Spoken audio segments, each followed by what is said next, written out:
Vainglory action at the Mobile Masters Invitational.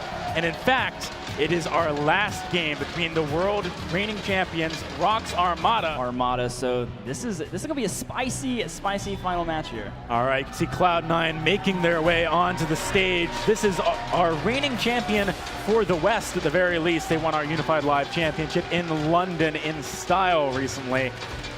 We don't know if they've been prepping the same for this one.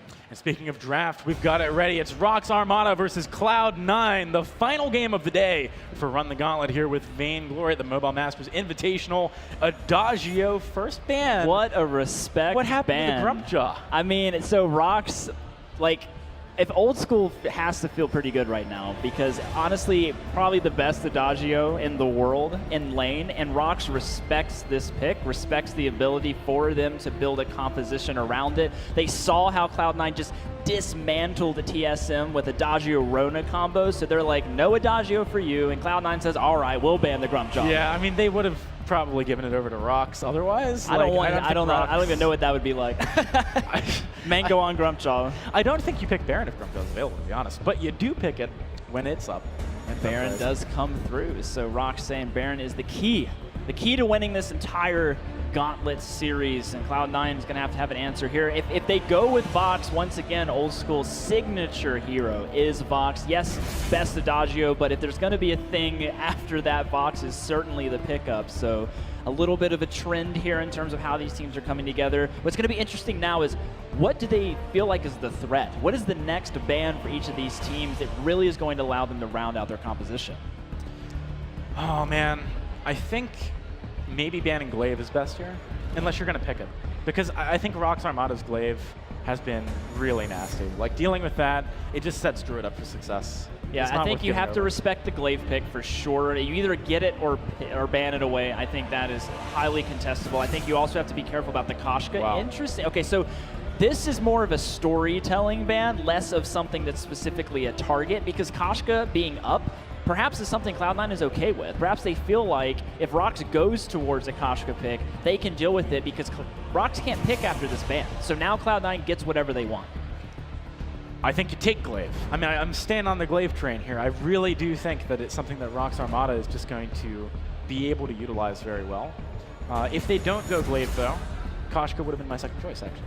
Koshka, I mean, iLoveJoseph, known for his Koshka play in North America, definitely one of the better Koshka players around. And one of the things that makes him so good at this hero is just he understands rotation and invade potential so well. Like, he plays so cleanly on his rotation and invades that he hardly ever gets caught out of position, and that's something you have to be good at as a Koshka player. But Rox now has to answer. They have to figure out how do we counter the early game aggression potential from iLoveJoseph, and at the same time not let Oldskool scale into a late game monster. Rox Armada spending their time thinking carefully about the option. The Lance almost makes me think that Glaive won't show up, just because I don't know if they're going to play Lance. It might be dangerous to let Cloud9 last pick Glaive for a captain, though. So even if you don't prioritize it, giving Cloud9 the Koshka Vox Glaive, that's what you just played, Rox. You just said this was a comp we can win with. You not believe C9 has the potential to do the same. They just want to do it again with Lance. I mean, that was a hero they really rode to success at Worlds. It was, but the thing is like, I feel like, well, this is the first time we've seen them play Lance today. So perhaps this compositionally will be comfort for them. Oh, the Taka comes through. I really missed on that Glaive pick. I don't know, maybe Cloud9 will pick it. But I'm surprised. I think that this is more overtly defensive from Rox. And maybe that's a sign of respect, if anything, against Cloud9. Like, they're saying, all right, we think that the Glaive won't work because you will get onto Druid, versus, you know, Lance can help us stop you from getting onto Druid. The thing is, though, is they have to be careful, right? So Rox, they've done this type of composition before where they've essentially developed a backline kind of divey distraction for Druid. So they're counting heavily on Druid right now to be able to really lock this in. And it's not, so no Glaive at all. Perhaps one of the more peculiar aspects of this draft doesn't show up anywhere. So a little bit of a change, but I like it, you know? It's nice. It's the last game of the day. We get some stuff. Yeah. So I felt Engineeus playing almost a different captain per every game. He's only repeat Glaive once. That's pretty impressive. He wants to show that he's my repertoire. It's quite wide. What do you think about the Ardan pick, though, on the other side? I think Ardan is pretty critical for Koshka to be able to get in and stay in on top of Baron, because they're going to be trying to dive and delete. That's a good point. And also, the Gauntlet can certainly create a field which Taka has to think about at the very least. Like maybe you're kitening over a Gauntlet wall or something if you need to get out of it, but it does lock down your X-Retsu for a while. It certainly does. I mean, I think for Taka, this is just all about get to the back line, distract. Let's let Druid be the god that we know he is. Let's let Druid really take off. And he's going to have to, because Taka is not your late game carry. No, that's actually a very good point, too. But Taka, I mean, if he goes bursty enough, can kind of supplement Druid in Certainly. the late game. Like, if you go for a proc build here and you jump in, you X-Red, so I feel like Druid just cleans up that kill basically with jump jets, like by itself 90% of the time, if he's ahead. For sure. I mean, and X-Retsu is going to be so critical in just really reducing a lot of that barrier coming out of Vanguards. Like, we have some nice synergy in each composition. There's no clear winner. It's all about how they play, and that's one of the most exciting things coming out of draft. All right, well, we have the game ready. Ladies and gentlemen, make some noise for our final game of the Gauntlet here at the Mobile Masters Invitational. It is going to be Rox Armada, the reigning world champions of the world, against Cloud9, the reigning champions of the West. The West and the world coming together. It's kind of another unified championship style thing we have going on here, but this is going to be an exciting game here, Jackson, as we get into the fold. We'll have to see what strategies they employ. Pretty frequently, we see what's happening with Cloud9. You shove this wave out, you really get the momentum against Baron, so when Koshka finishes clearing, you're able to find a way in. We've seen this before. He's done this before, and it did not work out. Some sneaky opportunity here for a steal. Oh, Koshka expecting it. Interesting. I wonder if he saw that earlier and that's why he expected it. He does actually get it too, so Joseph, I mean, really winning out here. Engineeus is dead. He's not getting away. Yep. Cloud9, they get first blood against Rox. This is impressive stuff. Joseph playing around a little bit, just saying, I'm just going to dance Cats a little bit. Cats are known for playing with their food. You know? This is true. So first blood over to Cloud9. Impressive stuff. The risk doesn't quite pay off for Engineeus. You saw he went out expecting Joseph to hit that minion one more time, but Joseph waiting for it just a little bit, perhaps expecting it, or perhaps just getting ready to charge up those empowered autos.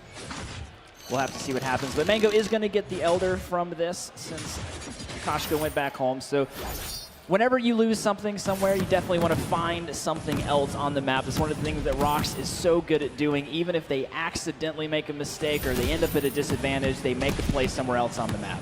They do indeed. Cloud9, I mean, that advantage is obviously pretty good for them. They need to capitalize on it, though, right? Like, the fact that Joseph has a little bit more money in his bank right now, maybe he can actually go for some earlier fights and trades against Mango. Yeah. That would probably be the direction I go for that, especially based on the fact that he actually has an armor early as well. He's mitigating a lot of damage. Yeah, so he's going to have a little bit of an experience gain here from that first blood. Obviously, the extra gold in his pocket does not hurt, but maybe a little different is we actually see Cloud9 playing a bit more tempered than Gangstars did earlier with their Koshka pick into Rox. At this point in the game, we had already actually seen Koshka invading, taking away farm, so the difference in experience is just not quite there. You see the solo Elder actually bumping Mango up a little bit in those experience gains here, so a couple things to think about. Cloud9 went back, they bought their items. We saw Rox notice this. They all go back home here too. All right, well, Joseph's going to the play we were talking about, trying to find some aggression onto Mango. Gabe does have a flare, and he's staying out of vision, so I feel like he's trying to bait Mango into saying, all right, I'm just going to Kaku and not worry about it, and then, oh, suddenly you get flared. But it didn't quite pan out there. Gabe wasn't in range to keep that fight going, so Joseph backed off. Mango, he just went down. Yep. Mango died contesting his middle region there, so this is actually a pretty big bump for Cloud9. They're going to get a full clear. It looks like Joseph took the middle treant as well, so now Joseph at 22 CS over the 15 of Mango. So arguably, Mango didn't start off incredibly strong on the Taka in the earlier game as well, but it's a different type of early game strength. Mango's just trying to get to those utility items. He's trying to get to level 6, so he is going to be a little bit on the back foot in the early game. He is indeed, but shutting that kill down from Joseph, very nice for Cloud9. It equalized a little bit that experience discrepancy that we were talking about, considering the Elder Treant went away with Mango earlier on. And Joseph, I think, got some camps there, too. He's sitting on 1,500 gold on top of the 6 component items that he has. It's not a bad spot to be in, only 4 minutes into the game. Yeah, I mean, Aftershock now completed is going to be a big pickup for Joseph here as well. Level 6 coming online momentarily. So we've got a lot of potential power spikes on the way from Cloud9. We'll have to see how they intend to use it. But, of course, we're 4.5 minutes in almost here. 10.4K to the 8.7 of Rox Armada. Cloud9 with a pretty significant gold lead heading into match 5 today, Jackson. The best and cleanest start from the opposition for Rox we've seen thus far. Oh, absolutely, and by quite a large margin, honestly. Cloud9 have got a good advantage here in the early game. They're trying to set the tempo a little bit. Engineeus going for perhaps a bold move to actually try and stun them up there, nearly falling as a result. Honestly, I don't know if that did as much as he would have liked. Yeah, it's one of those things where you just have to stun them because you feel like if you don't, you're going to get chunked out. Well, they're going in on Druid doing damage. We talked about this, right? When you have that level disparity with the captain, as a Koshka, you just focus the captain. You just go in, chunk the captain out, force them back. So now you're in a 3v2. Generally, your carry will remain safer on the top side of the turret. Your captain kind of wants to stay a little bit further forward in order to be able to actually provide that assistance. But we'll have to see. This is the first time we've seen Engineeus on Lance. Lance just gets stronger and stronger as a captain as the game goes on, as he gets those defensives up. Once he maxes his Githian wall, he just has natural tankiness built into his kit. So a lot of the pressure we're seeing right now will fall off in terms of bursts from Cloud9, but they're not wasting their power spike potentials. They're looking for pressure, looking for more. They are indeed, and I think that's what they should be doing. Cloud9 does not want that Baron to really get online, and at least for the time being, he's not quite there yet. Engineeus missing the Impale, though. Look at how much damage he takes whilst rooted up. You see Mango, he's thinking about going in, a little bit too dicey for him. I love the way Gabevizzle's been using these Vanguards. He's been doing a great job of using them very proactively, saying, here is a shield that you can have to trade with, right? Exactly. Versus like, oh, you're dying, I'm going to save you. So he's been very aggressive with them, and that's what you need to be doing if you want to put the pressure on in the way that Cloud9 are. Exactly, and we have a lot of this type of pressure simply just because of this Koshka pick. And once again, we have to talk about the fact that if the game isn't looking like this, then you're in trouble. Especially not because Koshka falls off late game, but just simply because her ability to burst and move your team towards objective takedowns is just so much stronger in the first 8 to 10 minutes of the game than it is later. But once again, we see the fact that the fancy footwork, like Joseph actually dodging out the impale. You saw Engineeus is doing a lot of predictive ability usage. We saw earlier with a reflex and then with an impale expecting Koshka to retreat, but Joseph turning around and going back to the turret, gets some extra damage. Turns out a big net positive for Cloud9 as we get 3v3 in the lane once again. And they are also winning the war of attrition here. The turret is taking steady, ion cannon, fairly significant damage over time. That's forcing her to do things like this. I mean, that's an 85-second cooldown used just to clear a wave. Arguably, though, the level 6 ion cannon damage is just, it's not that high. So better to clear the wave, play safe, than it is to just hold on to it. All right, we can see Joseph really wants this turret right now. Vanguard buying him time to make that happen. The Impale does not land onto Joseph, so he's going to be able to back away a little bit. Gauntlet goes out, and with both members of Cloud9 on the other side of it, it's hard for Rox to chase. Really a struggle for them to get anything in return for the turret death. Cloud9 cleanly take the first objective of the game. Yeah, I mean, that was actually a very clean move from them. We'll have to see if Rox chooses to go for turret damage here or potentially a rotation to gold mine, but Cloud9, great play from them. They put the pressure down, they get the first objective. This is the first time Rox has lost turret number 1 over another team.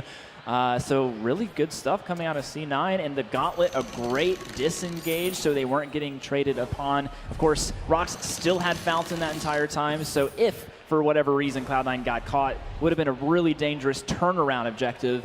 I like this. Cloud9, they're playing very calm, collected. 2.5 thousand gold lead right now at 8 minutes into the game. Good stuff. Yeah, it's actually starting to get to a point where it really feels like it matters. Early on, like a 500 gold lead is what you get after a kill and some camp steals, and you don't feel like that's a huge deal. It's the experience that matters. Later on in the game, something like this, which is now, you know, approaching even 3,000 gold, really does make a difference, because that's, you know, almost a full item across your team. Well, it's also forcing Rox to play super defensively as well. Like earlier today, we actually saw Druid complete a 3rd offensive item by 9 minutes and 20 seconds. Definitely a different pacing for this game. He's still doing well for himself. His farm is still very healthy.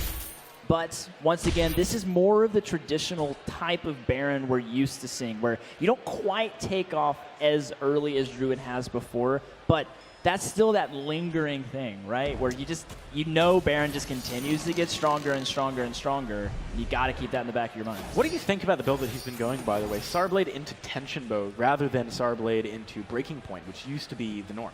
I think it's important simply just because right now what people look to do on Baron is just burst because of the changes to his jump jets, giving you 2 simultaneous attacks back to back. So the Pierce coming from Tension Bow is notable at 12%. So when you actually get those double shots off right away, you do as much damage as max as you can, right? Breaking Point's all about ramping up, not initial damage. I don't think he feels like he's going to be able to get a lot of stutter step in time, auto attack time against this Vox Koshka. Yeah, I think that's a very good point. Druid doing a decent amount of work here, though, with his farm, still saying over 10 a minute. Yeah, that's what you expect from Druid. I don't think I've ever seen him not accomplish that kind of a figure. But certainly, Cloud9 pressuring them quite hard. Rox, this is an important game, too. They do not want to lose to any North American teams this tournament. They just got acquired, as we mentioned before. I'm sure they want to show up for Rox as an organization after their acquisition in their first tournament under that banner. Cloud9, on the other hand, they got to keep their emotions in check, because this is the point in the game where, like, I, as not a good professional player, would probably start to panic a little bit and be like, oh my god, we're going to do this. We're looking at a potential takedown of the #1 team in the world. I mean, they just took a 300 gold payout a few minutes ago, so the impale that was out. a nice impale, but it's gonna cost Engineeus. And actually, Joseph wants more. He thought about going in. Fountain just barely keeping him alive. He's still alive. Oh no, the turret! Oh no, it tracked him all the way. Oldskool, he's not gonna be able to jump in and get Mango either. That ends up being a 1-for-1, but that maybe should not have been a 1-for-1 there. Yeah, it was so close, Jackson. These guys really just diving, pushing it all the way to the edge. A little bit questionable there from Engineeus. He looks like he went in, but his team wasn't quite on the same page, not expecting that level of burst. He doesn't really have much shield, and Koshka being level 9 chunks him out still really heavily. So once again, Rox has to look at this as they are the scaling composition at this point. They are no longer the take you down in 11 to 13 minute team comp. We are not at that stage. Druid just now reaching enough gold to buy his Tyrant's Monocle, so a big damage spike for him coming up in the next team fight, but that kill was actually really important for Rox. It went over to Mango, who was struggling a little bit in the early game, so that's a nice bit. And it also, from Koshka, 3 kills, maximum amount of potential payout you could have received. Yeah, I definitely think Rox did get the best case that could have happened there. I think if Cloud9 had not extended a little bit too far, things would really start slipping out of grasp for Rox, at least in the early mid-game transition here. But now C9 moving up, going for maybe another siege. Rox Armada, they got to be careful about these engages. Engineeus may be showing perhaps some of his comparably inexperience because of the fact that he keeps going for these picks and they're not really working against Cloud9. Yeah, they're not. And I think this is just something where, Engineeus going into the jungle a little bit there, going to get chunked out once again. So has to be careful on this Lance when perhaps Rox just doesn't actually play from behind all that often. You know, it's one of these things where they're constantly at the top, but Cloud9 wanting to keep this pressure up, waiting for the jungle to spawn, waiting for the lane to push. This is another reason why I really like the Koshka Ardan combination, is you have to force the Crucible as well as everyone having their own reflex blocks. So on the side of Rox, they have a little bit less damage than maybe they'd like, for example, on Mango. Yeah, exactly. Seeing more chunk coming out here as they go in. Probably not going to get a full-on team fight. Joseph does take quite a bit of damage, but we kind of see maybe the issue Cloud9 has with this lead is they don't really have a siege composition, right? If they want to take the objective, they either have to get a pick or they're going to have to all-in commit with Gauntlet, Yummy Cat. Like, they have to go all or nothing. So because they don't really have poke, Rox is still getting a lot of time to farm and farm and farm, and this is dangerous because Druid is now on 1,800 gold, just bought another Lucky Strike. So Cloud9 still taking low-hanging fruit. They're going to get this gold mine payout here pretty cleanly, so I like what they're doing, trying to find the opportunities wherever they're at. If Druid just bought that Lucky Strike, he has a crit stored up too, so we might see him play around that, go in for some burst on Oldskool.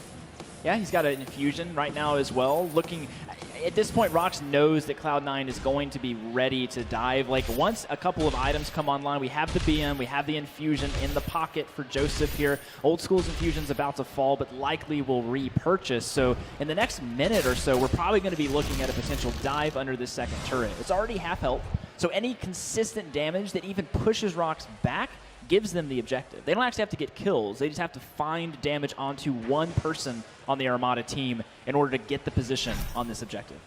Engineeus just picked up a light armor and has the war treads finished now, so that's actually pretty big, I think.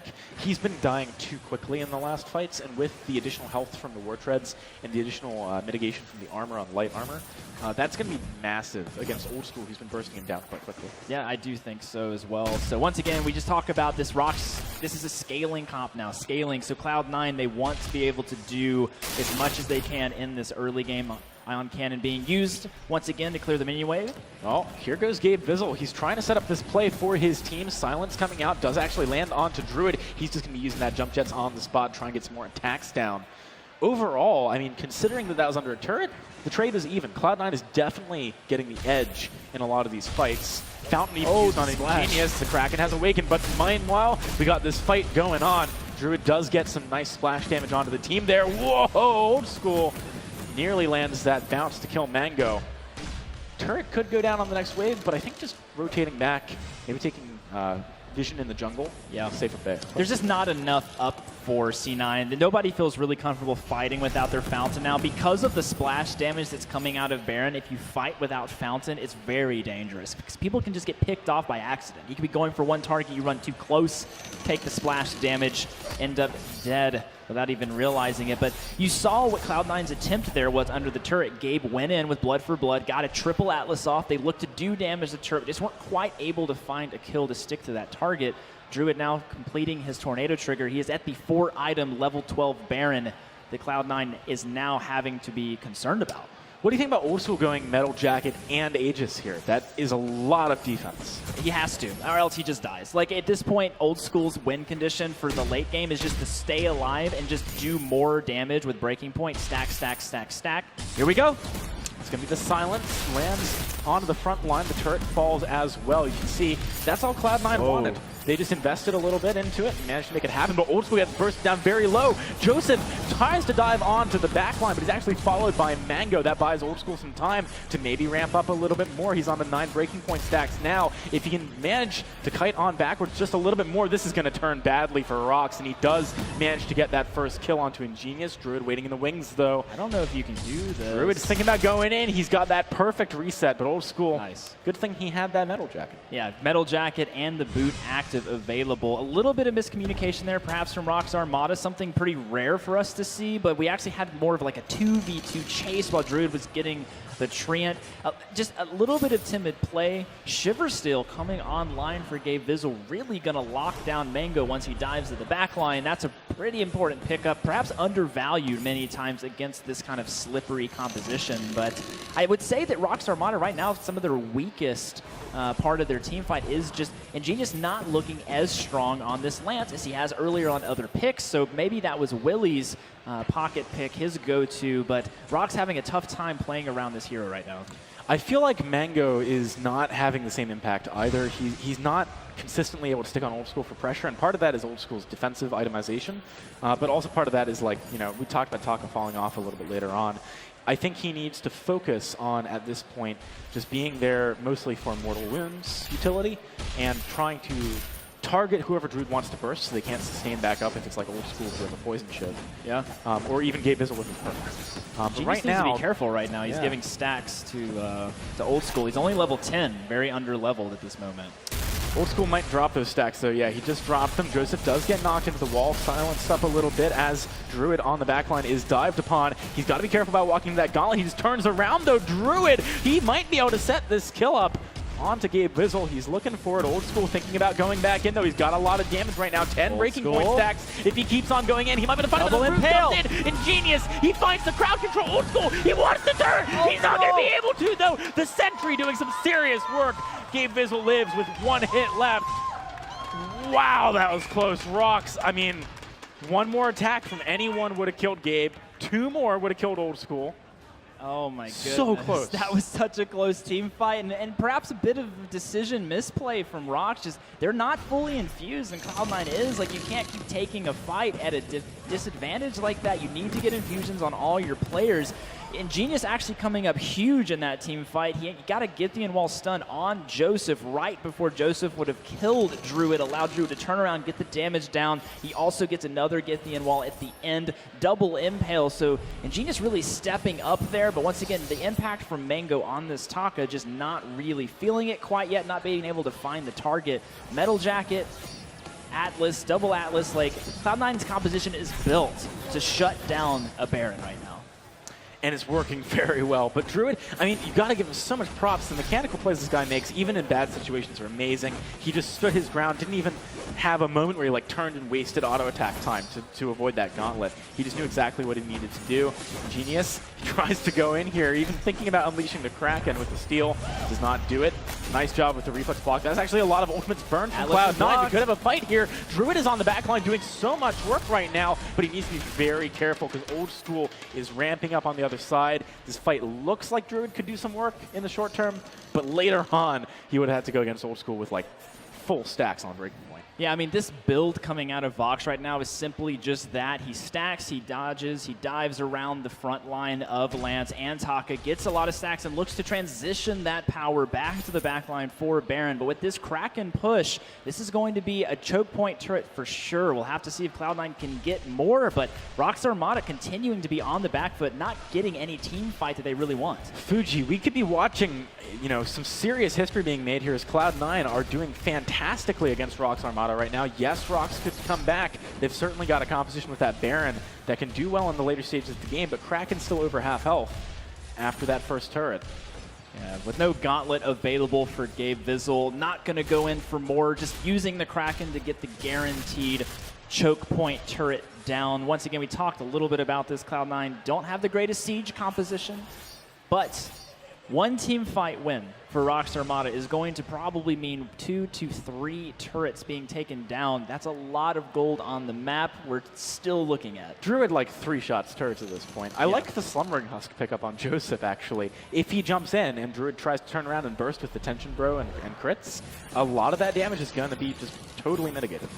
Yeah, I mean, this is just actually gets tougher and tougher at this point, simply just because now we're getting full item completions across the board from the carries. And yes, Druid, he's going to do a lot of damage, but because he has the Tornado Trigger, if the team fight lasts too long, Vox will outscale his damage. And Mango, he just doesn't have the potential to really kill anybody right now on the side of Cloud9. Like, he's more of that utility Taka, get the Mortal Wound out, get the Atlas down, but in the last team fight, Gabevizzle blocked the Atlas with his Crucible. So at that point, the entire team is able to just take down whoever they want. So really need to make sure the Atlas lands. They have 2 of them. They just need to land 1 to get some good damage off. They also need to, I think, stick together a little bit better. We've seen a couple of fights where the action really moves in a lot of different ways, and Rox can't focus someone down who's maybe trying to dive. It's going to be harder now with that Slumbering Husk on Joseph, but I think that's what you got to do. You got to work together to kill someone. Yeah, no, I completely agree. And we're kind of seeing perhaps what you talked about before is, you know, do you have the momentum? Do you have the tempo to keep going? 5th game in a row for Rox right now as they go up against Cloud9. So Cloud9 actually doing a little bit what Rox was doing earlier, forcing this team fight towards their base here. This is a very aggressive forcing move. Oldskool does want to turn this around. The Gauntlet splitting people up a little bit. Druid is on the wrong side of that one to keep the damage down, but he is very safe. And as a result, Joseph takes a lot of damage there. Oldskool, he's got 11 break point stacks. He wants to go in. The bounces could do some serious work. Druid, I don't know if he's got this. The Vanguard did so much work there. Mango, he's going to go down. What's going on? Cloud9, they take down Rox Armada in that fight. There's 50 seconds left on the clock. They might just end it right here, right now. Cloud9 upset the former world champions. This is such an incredible display of excellence from Cloud9 coming in and taking down Armada. Just not enough steam, Jackson. They didn't have enough to make it all the way through the gauntlet, but we said if a team was going to be able to do it, Cloud9 was that team. Wow, I cannot believe just how strong they looked, though. It was a convincing win, not a particularly close one at times. So Cloud9, they've got to be feeling absolutely over the moon with that performance. Honestly, Rox Armada, they still had 4 games that they beat, top American teams, they still performed very, very well. And Engineeus, for his first live event, really did, I think, show a strong performance too. But Cloud9, the big storyline here is definitely that a North American team just took down not only Rox Armada, but also, a former world champion. That's true. I mean, yes, in a best-of-1 format, if you take it, you take it, you hold it, and you say, this is like our victory, and it's just a taste of what's to come. But I know Rox is going to be hungry because they have a spot at Worlds, and so do C9. So later this year, it won't just be one game you've got to win against this team. It will be many more. But Cloud9 coming out super strong on top. Very impressive play. After 4 games of watching Rox, seems like they had a little bit of time to figure out what to do. I think that was one of the best performances I've seen individually from them too. Like, honestly, Oldskool's Vox that game was amazing. He was perfectly positioned in so many fights. The gauntlets from Gabevizzle were insane. Joseph really set the tempo and allowed his team to get to that point. It was cohesively, a strong performance from Cloud9. Yeah, I think a little bit of a mistake perhaps from Rox would have just been playing the more kind of scaling composition, right? Like, we get to this point where all day long we've seen teams kind of fall to Baron early, but as soon as you get to this, we need to go to the late game, that's dangerous against Oldskool. Oldskool is a late game player. That's what he wants. He's like, you farm on your side of the map, Druid, I'll farm on mine, we'll meet later, and we're going to take it down. And it's interesting as well because Cloud9, they did not start the spring season in the same place that they ended it. They are actually struggling a little bit. And I think the fact that back then, when they were really scary, was late game, showed up a little bit today because they were able to actually push to that point, somewhat because of the pick and ban phase that Rox went for. Yeah, definitely. I think Rox perhaps just underestimated their potential to have such an early game lead from Cloud9, but also be able to hold on to it, right? They constantly get objective, get gold mine, get a next objective, get the sentry, go for gold mine. Like, they're just systematically breaking them down. Gabevizzle, you guys stopped Rox Armada from successfully running the Gauntlet. What do you think was the one thing that you guys did as a team in order to beat the favorites here today?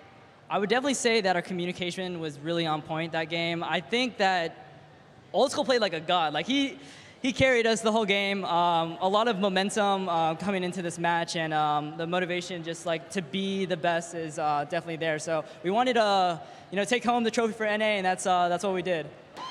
Would you guys say that you guys had an advantage going last? And as far as Rox Armada goes, them having to play 4 matches before you, maybe they were a little bit worn out by that point? Yeah, I definitely think that it goes both ways. Since they started off and played against all the NA teams, they fatigued a little bit. And the thing with us is that we haven't played a single game coming into the tournament from like just on the stage. And it could be like jittery and like we're not sure if we're ready, but proved out that we were able to come out with a win. I was really proud of these guys. All right, well, congratulations for taking down Rox Armada. You guys played an amazing game. Thank you. Thank you. All right, you can see Cloud9 here with their trophy for the event, lifting up the Mobile Masters Invitational 2017 trophy. Feeling good after that win for sure. Yeah, I mean, look at these guys. They should feel good. I mean, this is also Oldskool's second tournament victory now. So coming out of Unified, feeling good about that. Coming into this, iLoveJoseph, they're holding it up. Great Koshka plays throughout the game. And, of course, Gabevizzle, never missing a Crucible captain there. So these guys looking good. Yeah, it's a nice one to take home, too. It's a very pretty trophy. I like that trophy. Yeah, it's good. All right, so Cloud9, this was a big statement from them. As I said earlier on, we've got a lot more to see from them over the entirety of the summer season. But I believe we're pretty close to wrapping things up here at the Mobile Masters.